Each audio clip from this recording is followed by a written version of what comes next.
ପିଲାମାନେ ସମସ୍ତଙ୍କୁ education with Prasad YouTube ଚ୍ୟାନେଲ୍ରେ ସ୍ୱାଗତ ଜଣାଉଛି। ତ ପ୍ଲସ୍ ଟୁ ସେକେଣ୍ଡ ଇୟର୍ ପିଲାମାନଙ୍କର ଏମ୍ଆଇଏଲ୍ ବହିରେ ଥିବା ପଦ୍ୟ ବାର୍ତ୍ତା ପଦ୍ୟ ଯେଉଁଟାକୁ କି ଆମର କବି ସଚିଦାନନ୍ଦ ରାଉତରାୟ ଲେଖିଛନ୍ତି, ସେହି ପଦ୍ୟଟିର ସମସ୍ତ ପ୍ରକାର MCQ ପ୍ରଶ୍ନ ଉତ୍ତର ଗୁଡ଼ିକ ନେଇ ଆସିଛି। ତ ପ୍ରଶ୍ନର ସଠିକ୍ ଉତ୍ତର ଗୁଡ଼ିକ ଯାହା ମୁଁ ତୁମମାନଙ୍କୁ ଏହି ଭିଡ଼ିଓରେ କହିଦେବି, ତୁମେ ସମସ୍ତ ପ୍ରଶ୍ନର ଉତ୍ତର ଗୁଡ଼ିକୁ ସଠିକ୍ ଭାବରେ ମନେ ରଖ, ଯାହାକି ତୁମର ବୋର୍ଡ଼ ପରୀକ୍ଷାରେ ତୁମକୁ ବହୁତ ହେଲ୍ପ କରିବ। ତେବେ ଚାଲ ଆମେ ବାର୍ତ୍ତା ପଦ୍ୟଟିର ସମସ୍ତ ପ୍ରକାର MCQ ପ୍ରଶ୍ନ ଉତ୍ତର ଗୁଡ଼ିକ ଦେଖିବା। ପ୍ରଶ୍ନ ନମ୍ବର 1, ଶତାବ୍ଦୀର ସିଂହଦ୍ୱାରରୁ ଭବିଷ୍ୟତର ବାର୍ତ୍ତା କିଏ ଆଣିଛି? ତ ପିଲାମାନେ ଶତାବ୍ଦୀର ସିଂହଦ୍ୱାରରୁ ଭବିଷ୍ୟତ ବାର୍ତ୍ତା ନେଇକି ଆସିଛି ଦୂତ ଜଣଙ୍କର ଶତାବ୍ଦୀର ସିଂହଦ୍ୱାରରୁ ଭବିଷ୍ୟତର ବାର୍ତ୍ତା ନେଇକି ଆସିଅଛି। କବି ମାନବ ଶିଶୁକୁ କିପରି ଜାଗ୍ରତ ହେବାକୁ ପରାମର୍ଶ ଦେଇଛନ୍ତି? ପ୍ରତିଶୋଧ ପରାୟଣ ହୋଇ, ଲୌକିକ ଜ୍ଞାନକୁ ଧରି, ସମସ୍ତଙ୍କୁ ଆପଣାର କରି, ପ୍ରତିଶ୍ରୁତି ପାଳନ କରି। ତାର ଦେଇଛନ୍ତି ଲୌକିକ ଜ୍ଞାନକୁ ଧରି। ଏଠି ଆମର ସଠିକ୍ ଉତ୍ତରଟି ହେବ କବି ମାନବ ଶିଶୁକୁ ଲୌକିକ ଜ୍ଞାନକୁ ଧରି ଜାଗ୍ରତ ହେବାକୁ ପରାମର୍ଶ ଦେଇଛନ୍ତି। ଥାର୍ଡ଼ ପ୍ରଶ୍ନଟି ହେଉଛି ଦୀପ୍ତ କଣ୍ଠରେ କ'ଣ ପଚାରିବା ପାଇଁ ସମୟ ଆସିଛି? ତ ଦୀପ୍ତ କଣ୍ଠରେ କ'ଣ ପଚାରିବା ପାଇଁ ସମୟ ଆସିଛି? ଏତେ ଦିନ ଧରି ଲୌହ କାରାଗାର କାହିଁକି ଥିଲା? ମଣିଷ କାହିଁକି ଅନ୍ୟକୁ ବିଶ୍ୱାସ କରୁଥିଲା? ଜୀବନର କ'ଣ ସମ୍ଭାବନା ଥିଲା? ଭବିଷ୍ୟତର କିଏ ଆସିଥିଲା? ତ ଏଇଟା ପ୍ରଥମ ଉତ୍ତର ହେବ ଆଇ ନମ୍ବର ଉତ୍ତର ଠିକ୍। ଏତେ ଦିନ ଧରି ଲୌହ କାରାଗାର କାହିଁକି ଥିଲା, ଏଇଟା ହିଁ ପଚାରିବାକୁ କହିଛନ୍ତି।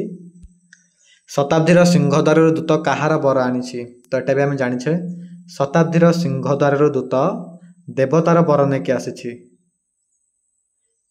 ଦେବତାର ବର ନେଇକି ଆସିଅଛି। କବି ମନୁଷ୍ୟ ପୁତ୍ରକୁ କ'ଣ ହୁଅ ବୋଲି କହିଛନ୍ତି?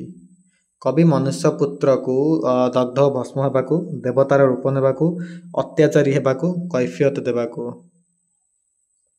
ଦଗ୍ଧ ଓ ଭସ୍ମ ହେବାକୁ କବି କହିଛନ୍ତି ଯେ ନିଜର ସଂଘର୍ଷ କରିକି ନିଜର ଅଧିକାରକୁ ପାଇବା ପାଇଁ, ଆଉ ଦୀପ୍ତ କଣ୍ଠେ ଆଜି ସେଇ ଭୀମ ଅତ୍ୟାଚାର ବିରୁଦ୍ଧରେ ପଚାରିବା ପାଇଁ କ'ଣ ହେବାକୁ ପଡ଼ିବ? ଦଗ୍ଧ ଆଉ ଭସ୍ମ ହେବାକୁ ପଡ଼ିବ। ଯେପରି ଗୋଟେ ପୋକଟିଏ ଆଲୁଅ ଯେମିତି ନିଆଁର ଝାସକୁ ଯାଇକରି ଜଳି ପୋଡ଼ି ପାଉଁଶ ଯାଏ ମହମବତୀର ନିଆଁ ଝାସକୁ ଯାଇକରି, ସେପରି ଆମକୁ ମଧ୍ୟ ପାଇବା ପାଇଁ ହେଲେ, ନ୍ୟାୟ ପାଇବା ପାଇଁ ହେଲେ ଏବଂ ପଚାରିବା ପାଇଁ ହେଲେ ଦଗ୍ଧ ଆଉ ଭସ୍ମ ହେବାକୁ ପଡ଼ିବ। ଯୁଗ ଯୁଗ ଧରି ମାନବ ଆତ୍ମାକୁ କିଏ ପୀଡ଼ା ଦେଇଛି? ତ ଏଟାର ଉତ୍ତର ବହୁତ ସହଜ। ଏହାର ଉତ୍ତର ହେଉଛି ଭୀମ ଅତ୍ୟାଚାର। ଭୀମ ଅତ୍ୟାଚାର ଯୁଗ ଯୁଗ ଧରି ମାନବ ଆତ୍ମାକୁ ପୀଡ଼ା ଦେଇଛି। ପ୍ରଶ୍ନ ନମ୍ବର 7, କବି ମନୁଷ୍ୟ ପୁତ୍ରକୁ କିପରି ପ୍ରତିଶୋଧ ନିଅ ବୋଲି କହିଛନ୍ତି? ସେନ ପରି, ସିଂହ ପରି, ବାଘ ପରି, ଶ୍ୱାନ ପରି। ତ ଏଟା ଆମର ଦେଇଛି କବି ମନୁଷ୍ୟ ପୁତ୍ର କିପରି ପ୍ରତିଶୋଧ ନେଇ କହିଛନ୍ତି, ଏଟା ସେନ ପରି। କବି ମନୁଷ୍ୟ ପୁତ୍ରକୁ ସେନ ପରି ପ୍ରତିଶୋଧ ନେବା ପାଇଁ କହିଛନ୍ତି। କାହାର ସାଧନା ଜୟଲାଭ କରୁ ବୋଲି କବି ସଚିଦାନନ୍ଦ ରାଉତରାୟ କହିଛନ୍ତି? ତ ପିଲେ ଏହାର ସଠିକ୍ ଉତ୍ତରଟି ହେଉଛି କୃଶର ସାଧନା। କାହିଁକି ନା ଆମର ଯେଉଁ ଜୟଲାଭ କୃଶର ସାଧନା, ଆମେ ଜାଣିଛେ କି ଯୀଶୁଖ୍ରୀଷ୍ଟ ତାଙ୍କୁ କ'ଣ ଦିଆହେଇଛି? କୃଶର ସାଧନା ଦିଆହେଇଛି, ବା ତାଙ୍କୁ ଆମେ ଯେଉଁ କହୁଛେ କ୍ରସ୍ କରିକି ତାଙ୍କୁ କ'ଣ କଣ୍ଟା ଦ୍ୱାରା ବାଡ଼େଇ ଦିଆଯାଇଛି। ତ କବି କହିଛନ୍ତି କୃଶର ସାଧନା ଜୟଲାଭ କରୁ। ତ ବର୍ତ୍ତମାନ ଆମେ MCQ ଗୁଡ଼ିକ କଭର କରିଦେଇଛେ। ଏଇ ପାଠଟିର ବହୁତ କମ୍ MCQ ମାନ ଦେଖିବା ପାଇଁ ମିଳିଛି, କାହିଁକିନା ଏଟା ଗୋଟେ ଛୋଟିଆ ପଦ୍ୟଟିଏ। ଯଦି ପିଲା କିଛି ଡାଉଟ୍ ଅଛି କିମ୍ବା ଯଦି ଅଧିକ କିଛି ଜାଣିବାର ଅଛି, ମୋତେ ଟେଲିଗ୍ରାମରେ କଣ୍ଟାକ୍ଟ କର, ମୁଁ ସମସ୍ତ ଡାଉଟ୍କୁ କ୍ଲିୟର କରିବି। ଟେଲିଗ୍ରାମ ଲିଙ୍କ୍ ଭିଡ଼ିଓର ଡେସ୍କ୍ରିପସନ୍ ଦେଇଦେବି। ଟେଲିଗ୍ରାମ ଲିଙ୍କ୍ରେ ଜଏନ୍ ହେବା ଦ୍ୱାରା ଯାହା ବି କିଛି ନେକ୍ସଟ ଅପଡ଼େଟ୍ ଆସିବ ଏକ୍ଜାମ୍ଠୁ ନେଇକରି, ଯଦି ତୁମକୁ PDF ଦରକାର ବହିମାନଙ୍କର, ତ ତୁମେ ମୋତେ ଇନଫର୍ମ କଲେ ମୁଁ ସେ ଟେଲିଗ୍ରାମରେ ଅପଲୋଡ଼ କରିଦେବି।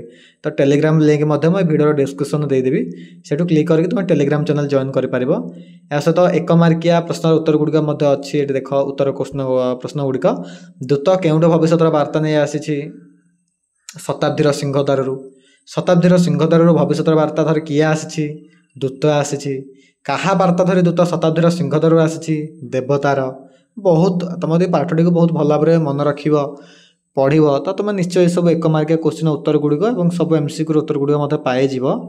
ଯଦି କିଛି ଡାଉଟ୍ ରହୁଛି, ଚାହୁଁଛ କି ମୁଁ ଏଇ 1 ମାର୍କିଆ ପ୍ରଶ୍ନର ଉତ୍ତର ଗୁଡ଼ିକ ବି ନେଇ ଆସେ, ତ ତା ପାଇଁ ଗୋଟେ ସେପାରେଟ୍ ଭିଡ଼ିଓ ବନେଇଦେବି, କିଛି କଥା ନାହିଁ। ଆମେ ଖାଲି ଭିଡ଼ିଓଟିରେ MCQ ଗୁଡ଼ିକ କଭର କଲେ ଆମର ଏଇ ବାର୍ତ୍ତା ପଦ୍ୟଟିର। ତ ଯଦି କିଛି ଡାଉଟ୍ ଅଛି ମୋତେ ପଚାରେ, ମୁଁ କ୍ଲିୟର କରିଦେବି। ସେ ପର୍ଯ୍ୟନ୍ତ ବିଦାୟ ନେଉଛି। ଜୟ ହିନ୍ଦ, ଜୟ ଯବାନ, ଜୟ କିଷାନ।